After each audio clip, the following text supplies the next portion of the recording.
ng ating mga soul winners. Amen? Praise God.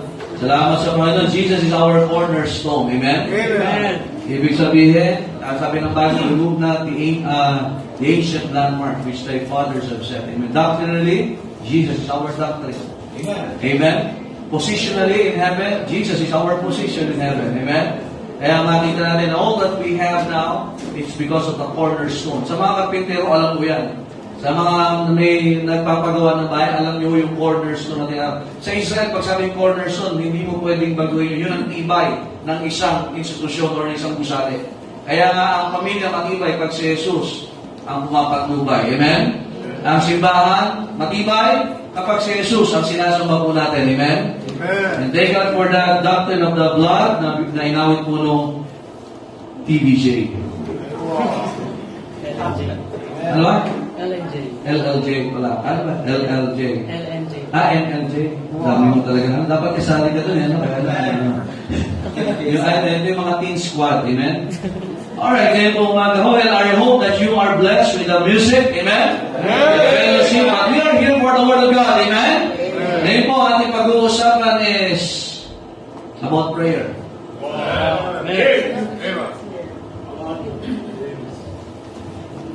I said about prayer. Now, gaano ba kahalaga ang panalangin ito sa atin? Tingnan mo natin sa Bible yan. Ibig ng Panginoong Kristo, pinarecord ito isang chapter na to about prayer. Luke chapter number 18. Tayo po tayong lahat. I hope that you have your inspired, preserved, powerful King James Bible. Amen? Kung hindi King James, tapon mo yan, huwag ka na sumpok. Amen? Mas inspired pa. Hindi glot, wala. Hindi rin. Okay. Alright, Luke chapter number 18, and dahil po matatalangin natin yung buong chapter, babasa lang po tayo ng 5 verses po dito. This will summarize the whole chapter, at makikita natin, imagine a single chapter, it comprises of people who are praying. Kaya lang, iba-ibang klase. Hello? Ganda na tulog. Alright. Sige po, let us read verse number 3 muna. Nandiyan na po kayo? Okay, tingnan po natin ito. Verse number 3, please read with me, go. There was a widow in that city, and she came unto him saying, avenge me of mine adversary. So first is the praying widow. Amen? Tandaan yung context niya, sabi ng verse 1, basahin natin muna yung verse 1. And he spake a parable unto them to this end, that men ought always to pray and not to faint. So given, the first given example is what? The widow. The widow who is what? Avenging doon sa ginawa sa kanya. Another one in verse number 10. Tingnan po natin. Alright, are you there? Let's read, go. 2 men went up into the temple to pray, the one a Pharisee and the other a publican. So notice that. 2 different persons in the same place doing the same thing with different descriptions. Kasi di ba, kaya papunta ka simbahan, dapat itama mo. Amen. Because we may be likened to that Pharisee or that publican. Pareho silang pumunta para manalangin, pero ibang dahilan. Now, another one, in verse number 13. Tingnan natin yung prayer ng publican po dito. Let us read, go. And the publican standing afar off would not lift up so much as his eyes unto heaven, but smote upon his breast, saying, God, be merciful to me, a sinner. So look at that. First is the Pharisee. The second one is what? The publican. Dito po sa talatang ito.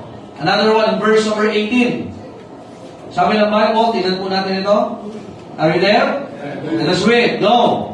And a certain ruler asked him, saying, Good master, what shall I do to inherit eternal life? In verse number 38, another one. And this is the last verse. Praise the Lord. Let us read go. And he cried, saying, Jesus, the Son of David, have mercy on me. Ito po yung blind beggar. So we can see in this one complete chapter, different kinds of people, different backgrounds, doing the same thing, asking the Lord. Nandiyan ba ba kayo? So it means, pinapakita po nito, anuman ang estado mo, anuman ang kalagayan mo, dapat nananalangin ka. Pero itama po natin. So pag-uusapan natin ngayon is about, don't forget to pray. Amen. Amen. Huwag mong kalimutan manalangin. Alam nyo, this is the most neglected part that is being done by a child of God, yung manalangin. Most of the time, we are so full of ourselves that we can do, we can survive, we can go through without God. Kasi maraming pamilya ngayon, very weak.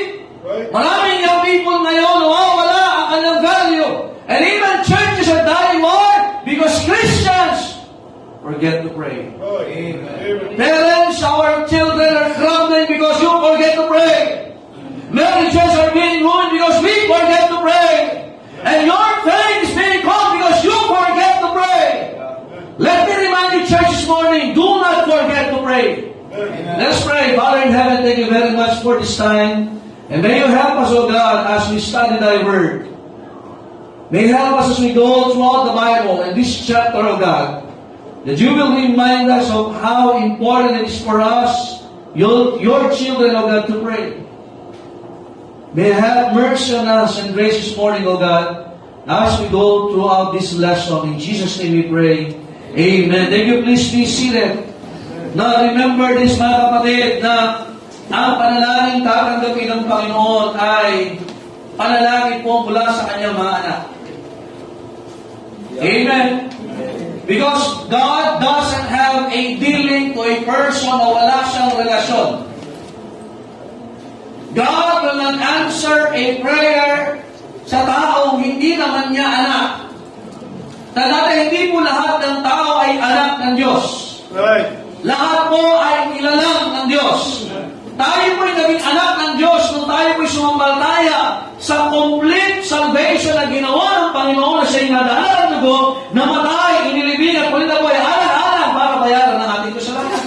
And the time that you have accepted that you cannot be saved by your own self, but you are just being, you're maliligtas sa ginawa ng Panginoong sa Kristo, that's the time na ikaw ay dineklara ng salita ng Diyos sa John 1:10, ikaw ay anak ng Diyos. That's why we can call God Abba, Father. Now, the word Abba, sa Greek, ay pag-uusapan niya, it is an intimate word. It is a word na tumutukoy na ganun kayo ka-close ng Ama. Na maraming tumatawag sa Diyos na Ama, hindi naman anak. Come on. Amen. Amen. Diba? Kagaya ng panahon ni Elijah, naglalaslas pa, nagsusugat ng sarili, nagbibilad, nag-aalay. But God will not answer their prayer. Why? They don't have a relationship with God. Right. And people na hindi po naligtas ay kaaway ng Diyos. As the Bible says. Now, ito ang problema, anak ka na ng Diyos, hindi ka nakaaway ng Diyos. Amen. But the problem is, tayo ay parang gumaganap na tila wala tayong relasyon sa Diyos. And the most forgotten thing na meron po ang mga tao ngayon, ang mga mananampalataya, ang yung tinatawag na kakulangan sa panalangin. Sa Bible po, categorically, meron pong dalawang klaseng panalangin. I'm talking about sa mga mananampalataya. First are individual prayers. Because we have individual relationship with God. God will not just deal us corporately, but God always deals us individually. Amen. Kaya nga sabi ng Panginoon, men ought always to pray. Praying must not be seasonal. Praying must not be based on emotions. Are you listening, man? Praying must be what? Always. Amen. Alam niyo, lalo ngayon, we spend much time on many things. in many places. And the least time na nagagawa natin ay kausapin ang Diyos na lumikha at nagligtas po sa atin. Now, another kind of prayer is not just individual prayer, but also corporate prayer. Or we can say it as church prayer. Amen. Hindi po dapat kayo natutulog sa temang ito. Amen. Church prayer. Why do we have... Well, Pastor, nagpe-pray naman ako sa bahay. Nagpe-pray naman ako kahit saan. Praise the Lord for that. But that's the right hand. Still, you have the left hand. Even the Lord Jesus Christ, sabi niya yung ginawa ng kaliwa. Pailam sa kanan. At yung ginawa ng kanan sa kaliwa. Ibig sabihin, dapat nagpa-function yan differently, but they will be in harmony. Now, hindi pwede nananalangin ka individual, pero binababayaan mo yung church prayer. Book of Acts, in the span of 30 years, alam niyo ba, kasi isasabihin ko na lang sa inyo kasi kulang mo yung time natin eh. Ang Book of Acts, Acts chapter 1, the first service was prayer meeting. It was not first day of the week. The first service that was mentioned in church, well, the Book of Acts is church history. The works of the Holy Spirit in the church, in the lives of the apostles. The first time that the Spirit works to them is what? Prayer meeting.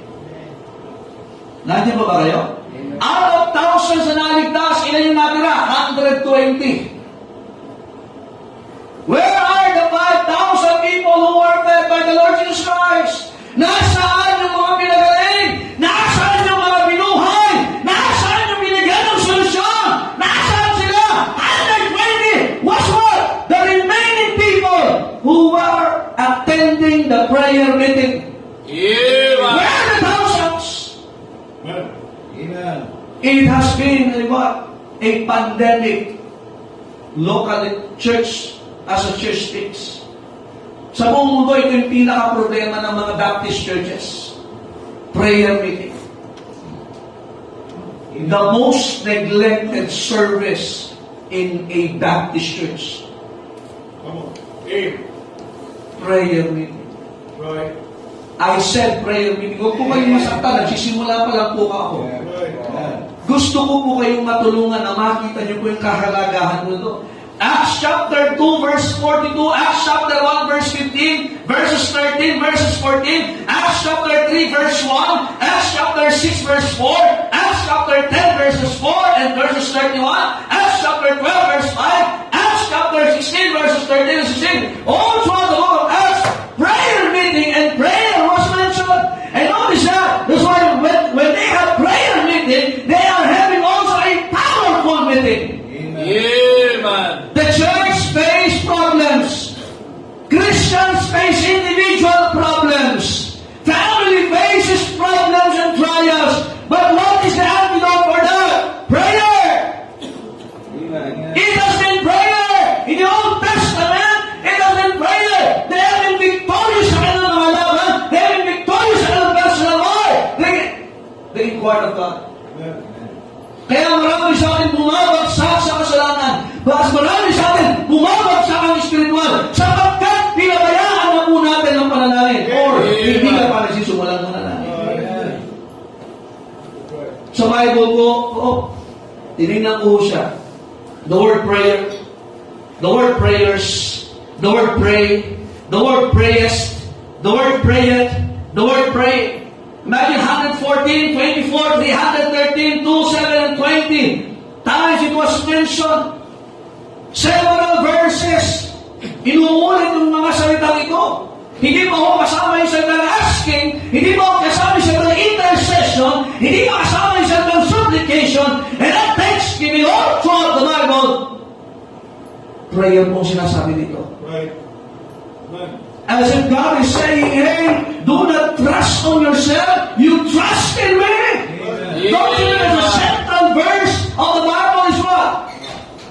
Trust. Hindi ka magtitiwala sa kapwa-tao mo. Magtitiwala ka sa Panginoon. And how can you say that you trust God if you don't talk to God? Minsan magtatanong tayo, bakit namin nararanasan itong problema ito? We cannot find the answer to Google. Ang ginagawa na lang natin, naghahanap tayo kung sino nagkamali. Naituro mo na lahat, pero hindi pa rin na-solve. You know what? Hindi mo kinausap ang Diyos. Nandiyan pa ho ba kayo? Lalo ngayon, ilang oras ang ginugugol natin sa telepono. Ilang oras ang ginugugol natin sa makikipag-usap sa tao. Pero nakipag-usap ka naman sa Diyos. Dumilipas ang buong araw. Ang dami mong nagawa. Ang dami mong na-accomplish. Pero ang Diyos na nagbigay ng lakas, na nagbigay ng kakayahan sa iyo, hindi mo man na kinausap. Hindi ka man lang nagpasalamat.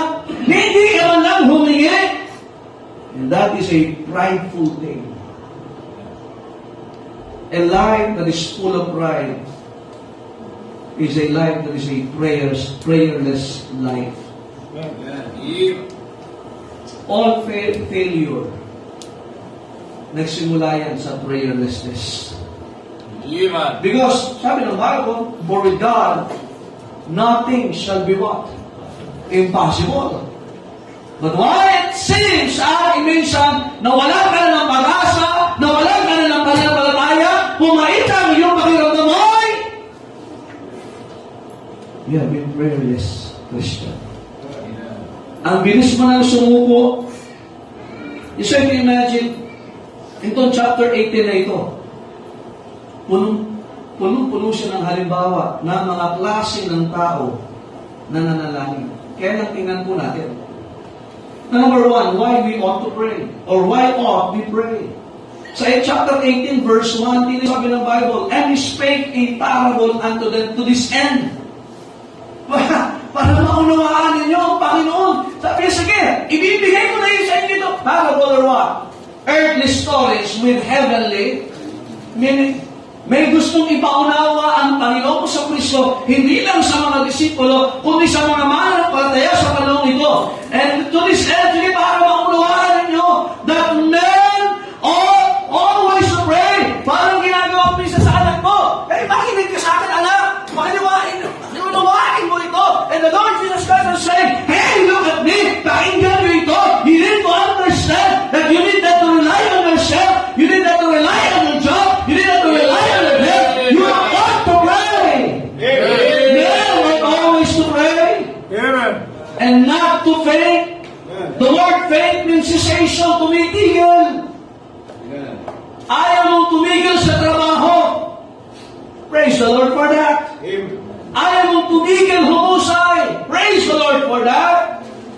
Anumang bagay na mabuti, huwag mong tigilan. Ang tinitigilan, kasalanan.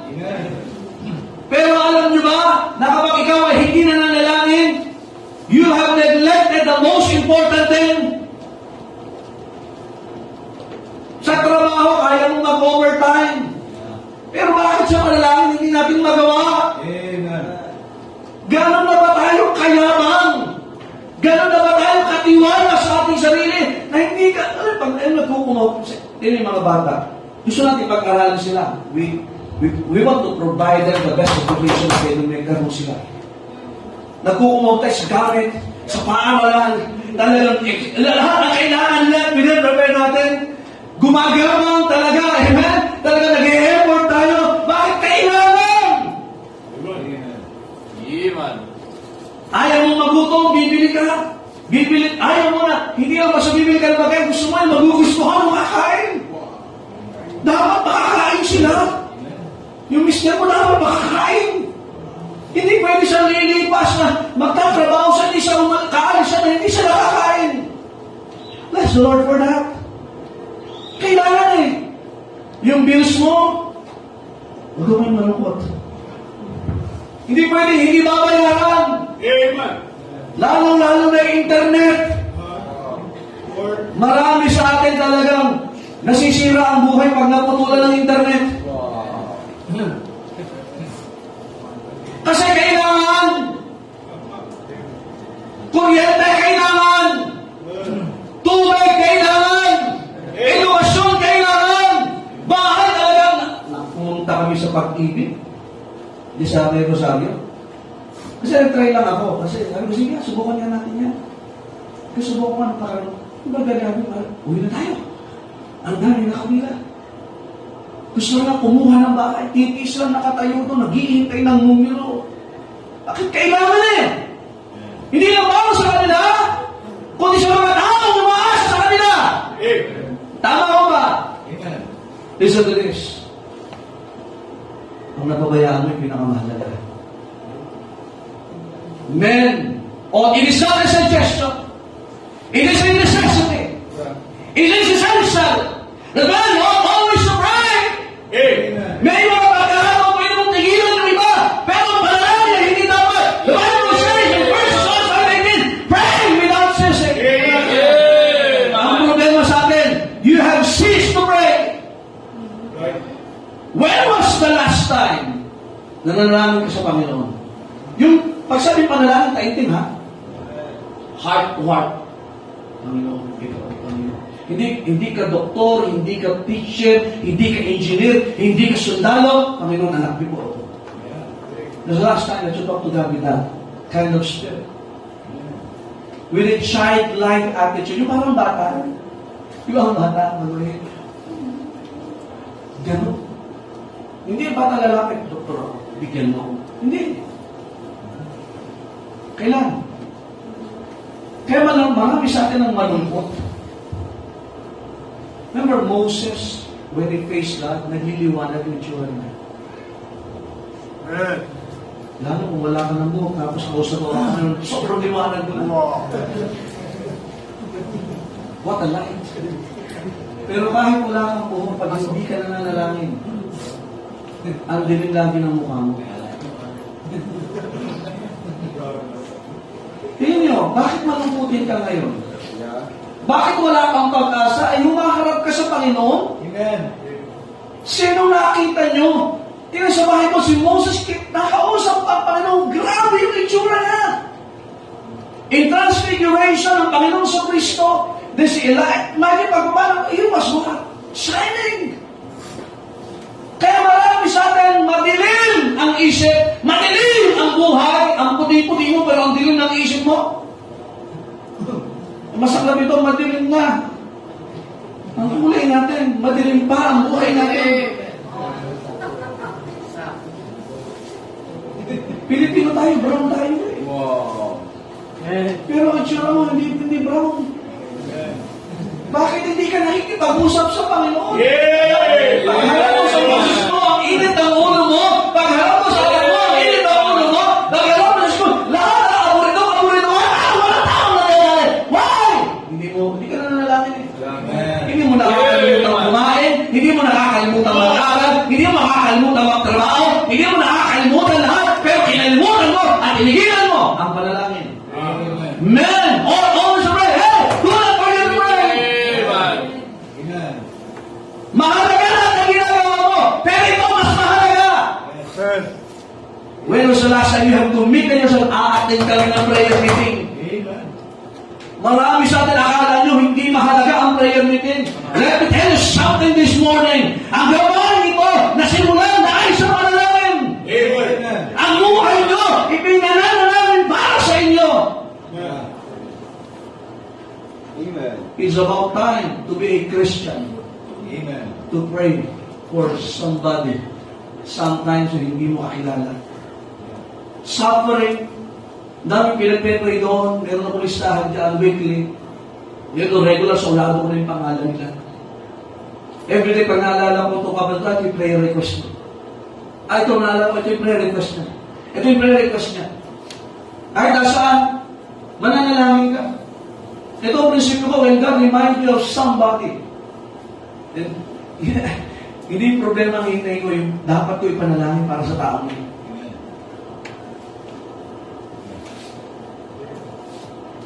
Listen to this. Ang isda nga, hindi mabubuhay pag wala sa tubig eh. Maliban na hito. Hito ka lang. Kaya pala, mahilig ka sa putik ng kasalanan. Kaya nabubuhay ka kahit wala ang simbahan. Hito ka nga.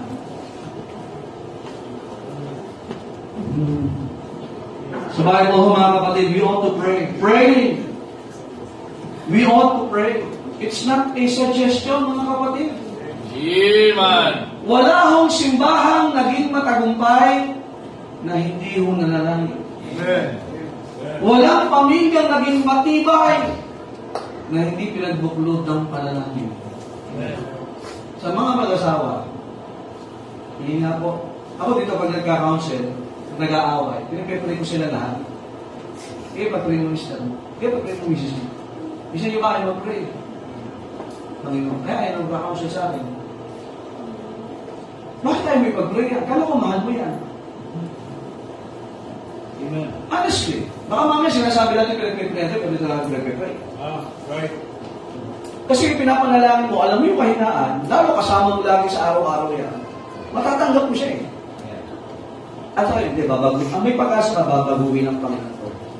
Pero pag hindi mo pinagpe-pray, aasa ka lang sa nakikita mo, wala ka ng pag-asa.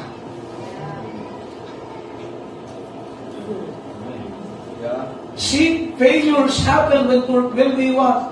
When we don't learn to pray. Kita mo na lang yung hangganan ng kaya mo. Hanggang dyan na lang ako.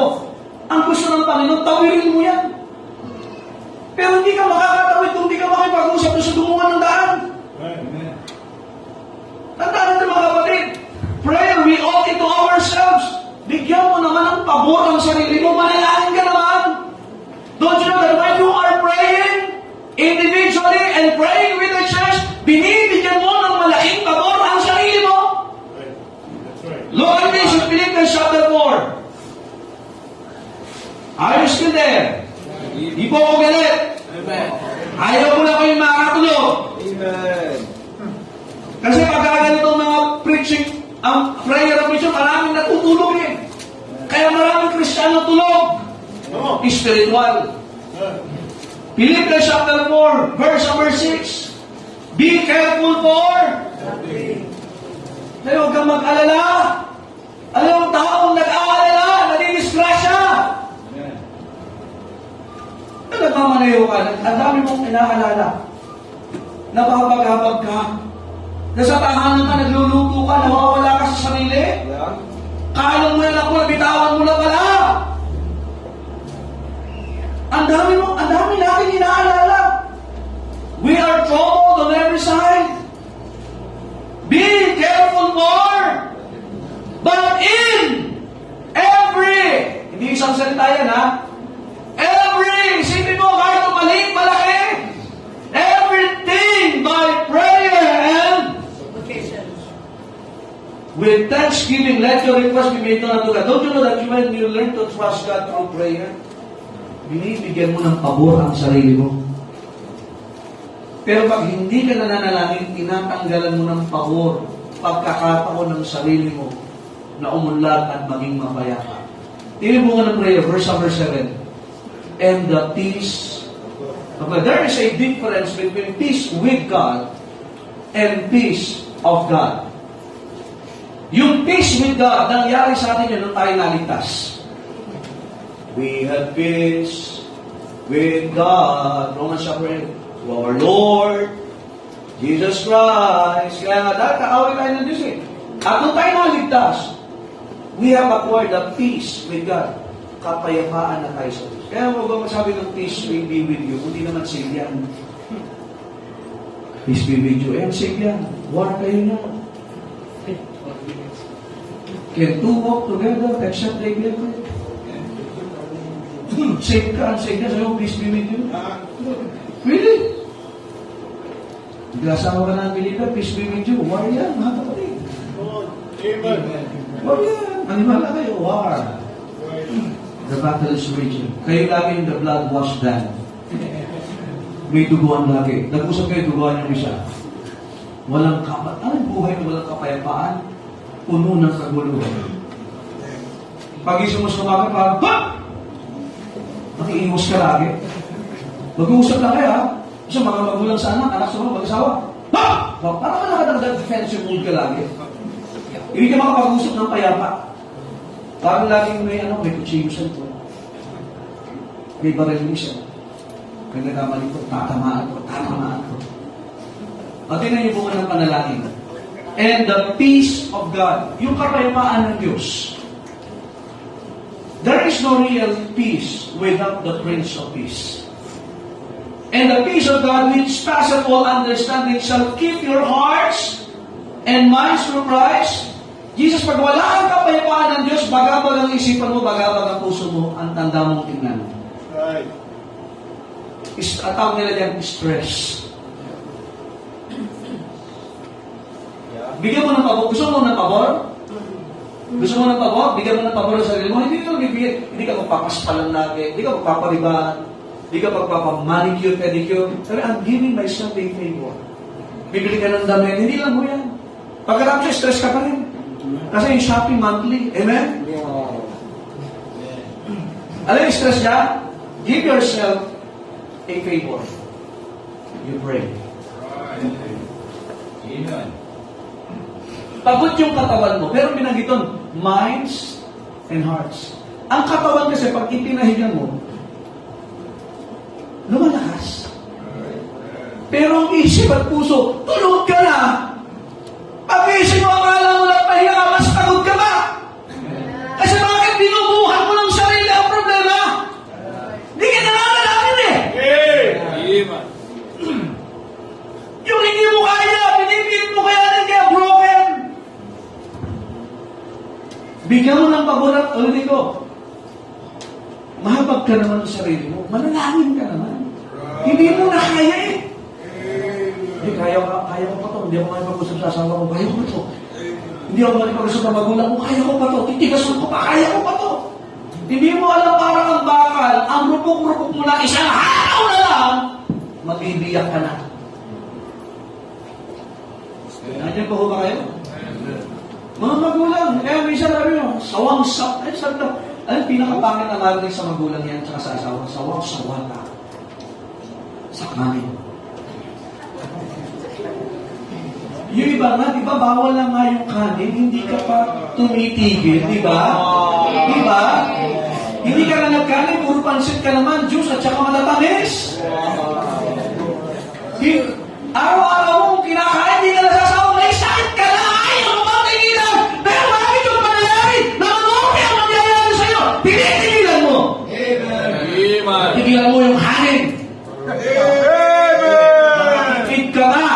Wow. Amen. Reklamo ka na reklamo. Having is life. You owe it to yourself. Yeah. Please. Mahal, alam gusto nyo na love yourself? Di ba? Love yourself. Pamper yourself. Gusto mo talaga yan? You pray. That's right. Inaalis mo yung pag-aalala and you will trust God. Right. Alam mo, sarap kaya kahit pagod ka, yung katawan mo, pag yung isip mo hindi nagpahinga, mas pagod ka eh. Pag isip mo, bigat, imbes na, wow, what a day. Hindi, pag iyo,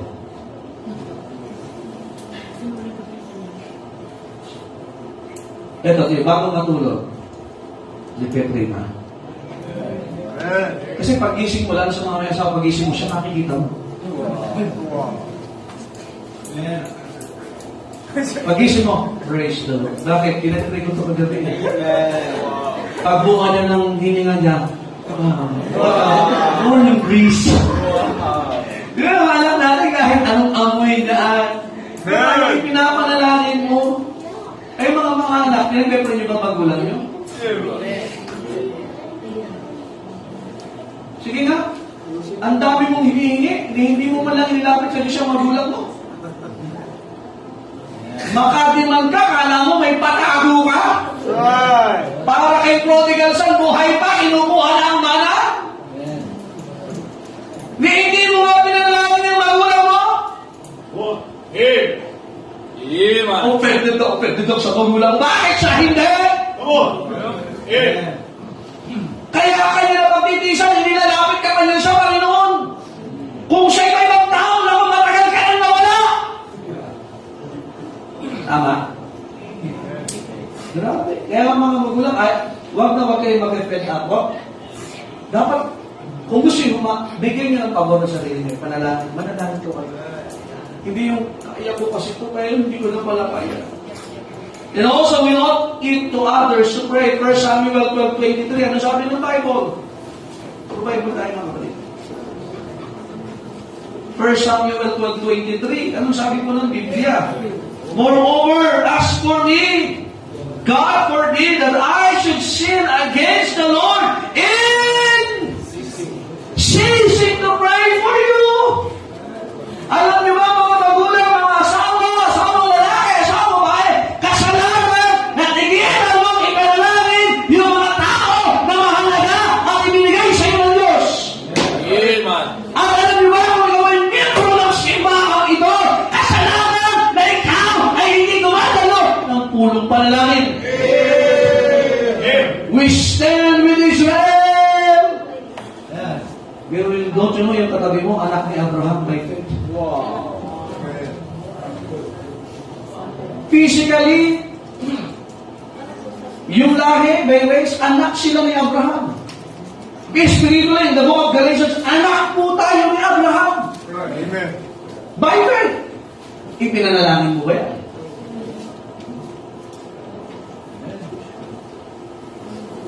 Ano, kakanta tayo ng pang-December? Ganda ng ilaw niyo, brother. Umuhuti-huti. Wow. Sana, kanta natin, ano? What I want for Christmas Wow. is praying for you. Yan ang Pasko mo. Sana ngayong Pasko, manalangin ka naman kasama ng simbahan. Amen. Sabi ko nga nung Friday, 2 Fridays ako na magdadread doon. I'm amazed. Na mga bata maaaring mo nagpe-pray. Yung mga bagong man pala nagpe-pray. Yung mga tagal man pala tumigil na mag-pray.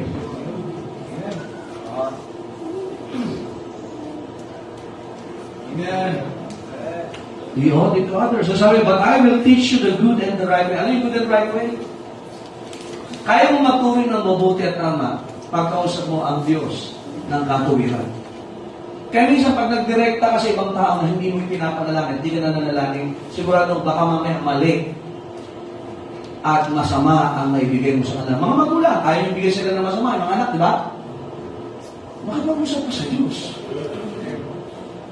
You want to teach others the good and the right way? Do not sin in ceasing to pray. Ulitin ko, maraming umaasa sa inyo. Araw-araw, minuto. Mga pa. Amen? Ang mapa nila, ikaw lang. Kailangan nila ganito, ikaw ang direksyon. Amen? Lahat, ikaw ang direksyon. Sa tatay mo, sa nanay mo. Ang mapa, kaya nga ma at saka pa. Ikayo ang mapa. Kaya maliligaw yung mga yan pag kayo ang naligaw. Ang mga magulang, minsan may matitigas talaga ang ulo dyan. Nasabi hanggang dito na lang ako para sa'yo. Hindi. Mali. Manalahin ka para humaba pa ang isip mo. Kasi sa ayon sa gusto, anak mo pa rin yan. Capital A. Ang papa, A. Ano lang. Amen? Also, when ought we to pray? Sabi ng Bible, men ought always to pray. Always. Always. Always.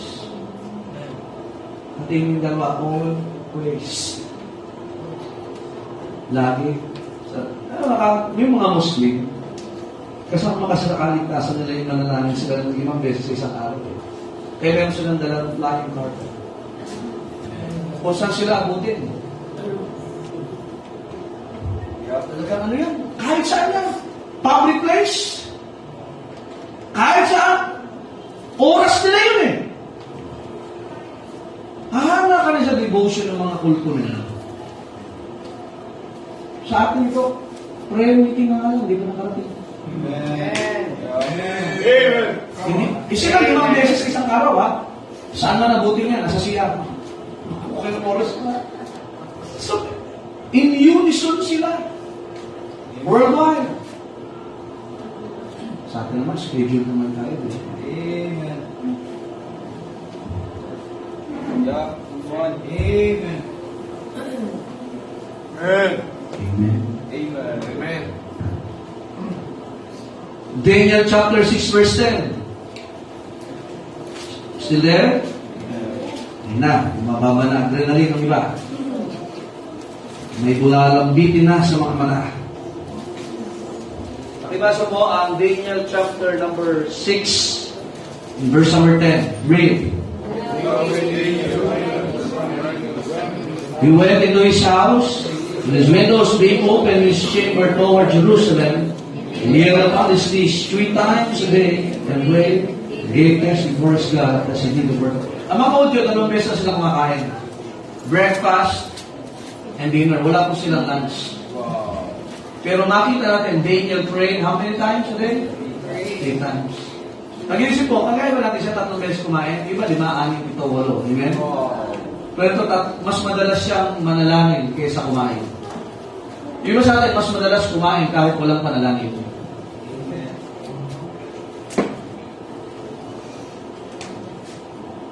Pero salamat sa Panginoon. Nakakatuwa iba kahit kumakain sa pub namin. Kakain niyo iba sa inyo sa kung saan kayo kakain. Wow. Dito lang po kami nakulit. Ganyan nagpe-pray. Pray tayo ngayon. Get the head of the family, no? Pray tayo. Public place yan. Nahihiya yung iba. Alam niyo kung bakit? Kasi alam kong hindi na nanalangin bago kumain. Ano? Yung pig, yung dog, yung tatlo mo, tinuturuan ng manalangin, di ba yung leon? Ano yung leon, di ba? Nagpipray yung leon. Hello? May hinahabol siyang Kristyano eh. Matagal na napalayo sa kanya, hinahabol niya. Gusto naabutan siya, nag-pray siya. Pinakagabi ng mga Kristyano, buti na, sinagutan niya siya panalangin ko kahit backslide ako. Pinakagabi niya prayer na leon. William, salamat po sa provision ito, Panginoon. Nakakapagdamhali ito, Panginoon. Ayun. Yung pala, hindi pala siya sinagot ng Panginoon yung Leo. Amen? Kaya minsan, alam niyo, yung hayop, tinuturoan magdamit. Tinuturoan manalangin. Aso, ganito. Pero tayo, minsan hindi nananalangin. Amen. Nung may pusa pa dito sa bahay, sa simbahan at kung saan-saan. Amen? Yung pusa naman. Inaano pa nila pag mga puting pa, ganito, pray tayo, pray. Kaya kinakailangan mag-pray. Amen? Hello? Yung pusa niyo ba? Si Billy? Yung pray din. Bakit turuan din niyo? Ganito mag-pray. Ginagapos. May mga pusa dito. Nakakalungkot na pagka yung mga alaga nating aso, pinag-pray natin. Amen? Wala sa mga aso na yan. So, at regular times, you need to pray. Regular. Dapat regular, hindi seasonal. Hindi pag special occasion ka nagpe-pray, pag may problema, nagpe-pray, pag masaya ka, hindi ka nagpe-pray. Amen? And also in times of need. Psalm 50 verse 15. Psalm 50 verse 15. May mga special needs po ba kayo? Ano sabi ng Panginoon? And call upon me in the day of trouble. I will deliver thee, and thou shalt glorify me. Sometimes, well, man that is born of a woman, the Bible says, is full of trouble in a few days. So, walang araw na walang trouble talaga. So, ibig sabihin, walang araw na hindi ka dapat manalangin. Amen. Amen? Sa James chapter 5, verse 30 to 15, kapag mayroong may sakit, manalangin. Kapag may masaya, umawit. Kaya dito, umaawit tayo, nananalangin tayo. Masarap. Oras ang manalangin, umaawit ka. Oras ang awitan, nananalangin ka. Parang sana yung kuya tayo, amen? Ngayon mga kapatid, how we ought to pray, number 3. Do not pray just like the Pharisee. Ito, warning lang ho ito sa atin. Sa Luke chapter 18. Pray like the publican. Sa Luke chapter 18, ito po yung warning. Sa verse number 10, ano sabi niya? Verse number 11, the Pharisee stood and prayed thus with himself, God, I thank thee that I am not as other men are, extortioners, unjust, verse 11, adulterers, or even as this publican. Ano nila? Sabi niya, Panginoon, salamat. Hindi ako kagaya ng iba. Wow. Mandarambo, magnanap, kagaya ng publikan. Mga nananalangin sila, ha? Ano yung templo doon?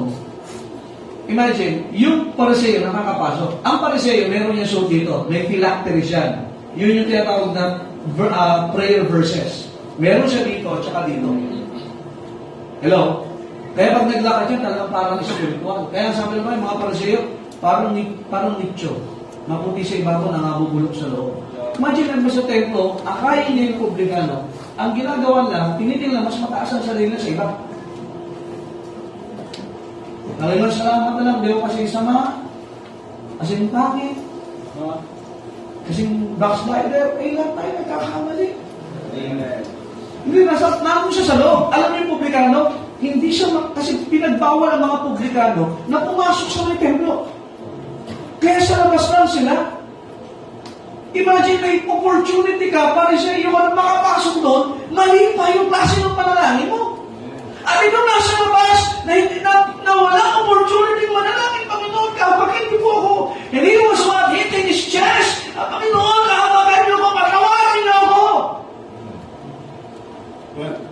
And the difference there is the humility.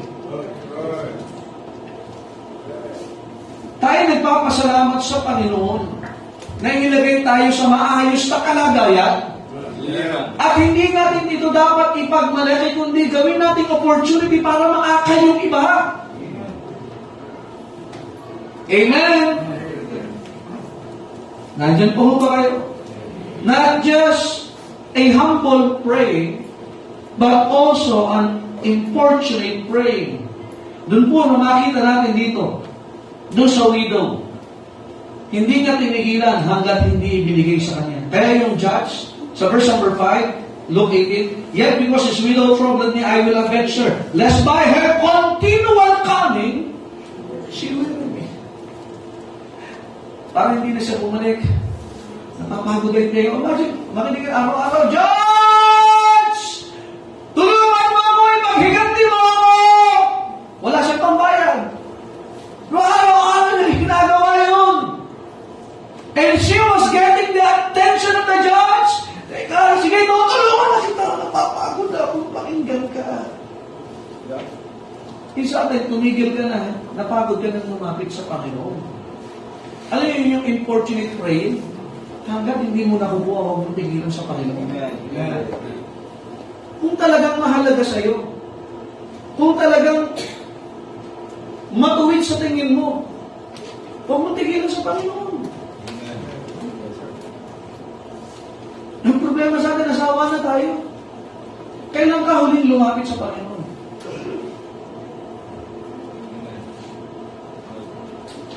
Anong prayer na? Avenge me! Avenge me! Every day ginagawa niya yan! Avenge me on my adversary! Wala siyang pambayad! Avenge me on my adversary! Every day ginagawa niya! Until that widow ay nakuha niya yung hinihingi niya. Kung mahalaga sa'yo, ilapit mo sa Panginoon.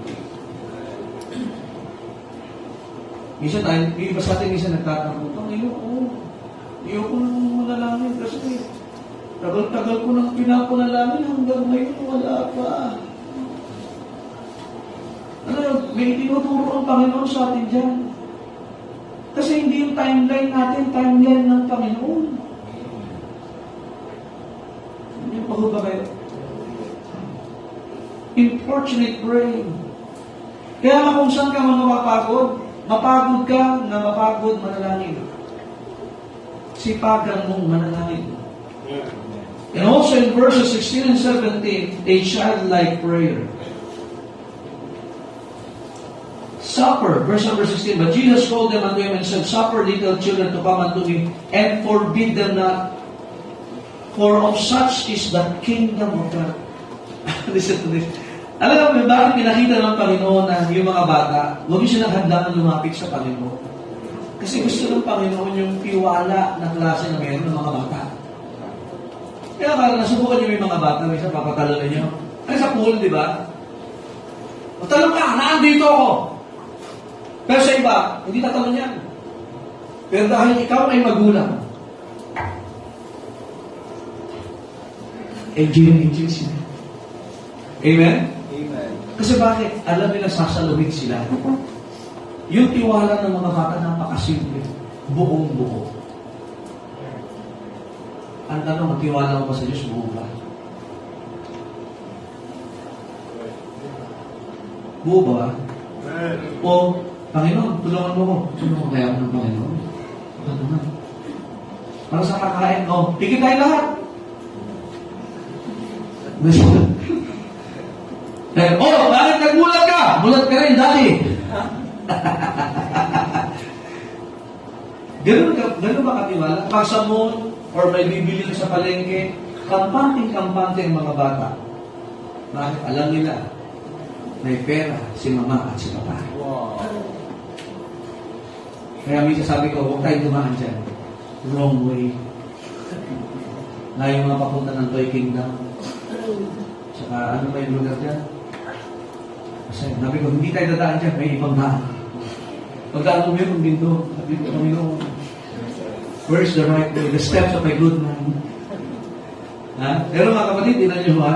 Ano yung gusto ng Panginoon sa atin? Lapit tayo bilang anak. Buo ang tiwala sa Panginoon. Huwag mong pagdudahan ng Panginoon. Amen? We must always come before God as children coming to their earthly dads. Sa mga daddy dito, sa mga tatay. Di ba natutuwa tayo pag anak natin lumalapit sa atin? Kaya minsan kahit hindi natin alam, parang alam din natin. Because we want to show off doon sa anak natin. And daddies are heroes of the home. Kaya isip ng mga bata, kaya ng daddy ko yan, kaya ng tatay ko yan. Kaya ni papa yan. Kahit minsan nakaka-ano din, ha? Amen? Tatanungin ka ng math. Dahil ang formula ito, anak, maganda yan. Busy ako ngayon, pero mamaya, tanong mo sa mami mo. Kaya niya. Kaya mga kapatid, napakasarap pagka sa magulang nagkikiwala yung anak natin sa atin. Isasabi sila ng trust nila. Ganun sila katiwala sa atin. Hindi nyo sasabihin sa iba. Kasi sa iyo yun eh. Ang tanong, di ba isang personal mo na gaano makatapat sa Diyos? Baka mamaya binubulong pa pa sa panalangin. Baka nyo sasabihin talaga ako sa'yo, pero nahiya ko pa rin. Alam ng Panginoon niya. All over yan. So, pero gusto niya sabihin natin sa Kanya. Amen. Kahit minsan sa magulang, alam natin kailangan na, pero gusto natin, kaya nasabi ng Panginoon, ito yung prayer, give us this day our daily bread. Kasi gusto tayo makapelusip ng Panginoon. Ang anak pang pangit, nagpay allowance for 1 year. Anak pa kaya kita nun? Hindi ko sa atin, araw-araw sila nakikita na mamonitor natin sila. Ang Diyos ganyan din ang gusto gawin sa atin. Amen. Hihingi ka lang ba sa Panginoon pag malaki at pag maliit, hindi mo hihingin sa Diyos? Kapatid, ang ganda ng ugali ng mga bata. Di ba, pag nagmalaki sila sa ibang tao, kaya ng daddy ko yan! Kaya ng daddy ko! Kaya ba? At daw hirap, di ba dahil kaya mo? Tayo na may limitasyon eh. Ang Diyos walang limitasyon. Kaya ng Diyos ko yun. Hindi ko kaya, pero kaya ng Diyos niya. Yun. Amen? Kaya mga kapatid, yung beggar doon, yung sabi niyo sa Panginoon, have mercy. Kasi alam niya, pwede magbigay na habang sa niya ang Panginoon. Ngayon, umaga ito. I hope that this message is clear. I hope na tayo magkakaroon ng commitment, Panginoon. Mahalaga pala yung manalangin. Hindi pala ito dapat tigilan. Dapat pala ito, tuloy-tuloy. Kulitin mo, Panginoon. Kulitin mo.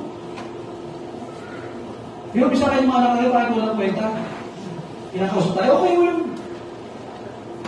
Alam ko isang pastor sa si Dr. Jack Hens, magkakape siya. Order siya ng 2 kape. Hello? Siya lang naman. 2 kape. Inisip niya, Panginoon na andyan. May pag-usap siya, Panginoon. Tumatawa-tawa ka. Pero kung gagawin sa public place yan. But actually, minsan ginagawa natin yan eh. Kasi mga anak ko sasabihin, ano ka, nasigaw ka. Nalusog ka, Panginoon. Tuwa ako sa Panginoon. Answered prayer ako na. Sabi na lang ko. Eh, labas na kayo. Nagdugulo kayo sa usapan. Pero totoo, may answered prayer talaga. Kasi I have seen God is moving. And I'm rejoicing with you. Ang Diyos ay hindi hangin. Persona ko siya. May damdamin. May emotion din po ang Diyos. I hope na hindi ko siya itutuloy na parang bato at kahoy. Buhay po ang Diyos natin pinaglilingkuran. Amen. Don't forget to pray. Pray without ceasing. Men are always to pray but not to pray. Ayaw magkakaroon tayo ng desisyon ng mga tao. Kung tumigil ka na, balikan mo ulit. At kung nananalain ka, lalo pang patamisin niya. Ayun po ka. Panginoon, salamat po sa inyong magaling. Thank you, God, for this wonderful time that we can expound your words. We can study carefully, O God, and cheerfully. Salamat, Panginoon, for reminding us of the importance of prayer. For reminding us, O God, that we should not forget. It is essential. It is very vital in a person's life, in a family life, in our church. May help us na tulungan niyo kami, Panginoon, na pahalagahan yung individual prayer and church prayer.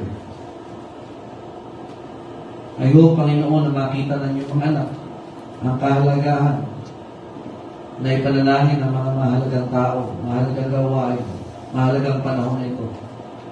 Bakit sa higit sa lahat, Panginoon, ipanalangin ng mga kaligtasan ng bantahan at ipanalangin ng simbahan. Tulungan niyo kami, Panginoon, yung mga ganito. Nalambutin niyo aming puso. Tulungan niyo kami makipag-usap sa inyo. Sa pangalan ng Panginoon Jesus. The others, open brethren, ako'y naniniwala. Kailangan nating mapalalahanan, time to time, na dapat ay ang ating panalangin ay inaalagaan ko natin.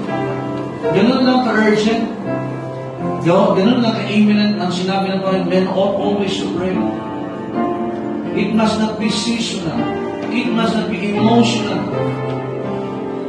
It must be our life.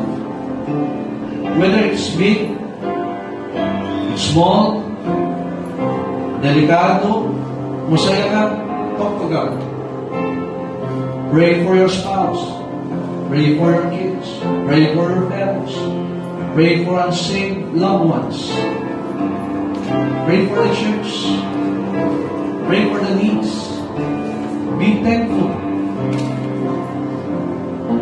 Give yourself a favor. You pray.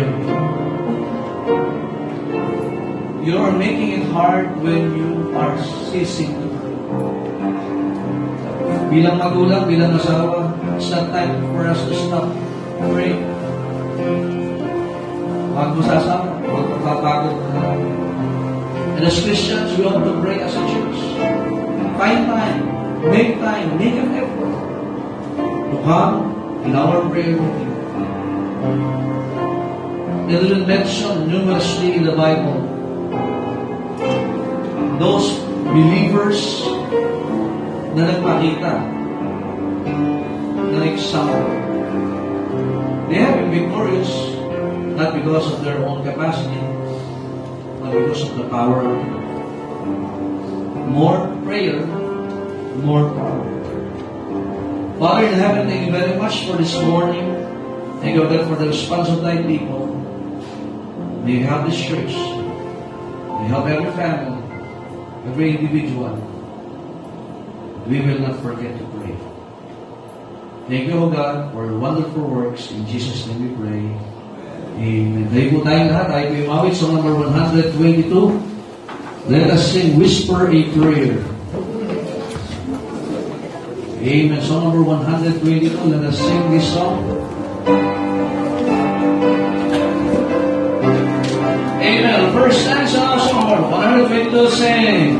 Whisper a prayer in the morning.